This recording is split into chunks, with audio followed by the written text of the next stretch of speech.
Ketua Umum Partai Demokrat Agus Harimurti Yudhoyono sepertinya percaya diri jika Anies Baswedan tak akan bisa maju jadi calon presiden tanpa dirinya. Meski diketahui Anies Baswedan sudah resmi dideklarasikan sebagai calon presiden dari Nasdem. Namun langkah untuk berkoalisi di pemilu 2024 dengan Demokrat dan PKS belum juga dilakukan. Hingga saat ini pun masih jadi pertanyaan alasan kenapa Nasdem belum mau mendeklarasikan koalisi bersama Partai Demokrat dan PKS. Lalu pertanyaannya, bagaimana seandainya Nasdem ogah berkoalisi dengan Demokrat? Pertanyaan itu ditujukan pada AHY belum lama ini. AHY lalu memberikan jawaban tegas jika Anies Baswedan tak akan bisa menjadi calon presiden karena tidak memenuhi presidential threshold. Menurutnya koalisi jadi jalan mulus bagi Anies untuk bisa mencapai mimpinya menjadi presiden. AHY mengingatkan jika Nasdem dan PKS tidak mungkin bisa berdiri sendiri. Apa yang dilakukan Nasdem, PKS, dan Demokrat adalah saling berpengaruh, yang artinya jika hanya dua saja tidak akan bisa berjalan dan otomatis Anies pun tak akan bisa jalan.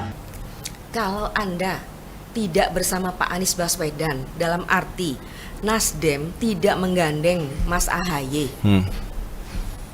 apa komen?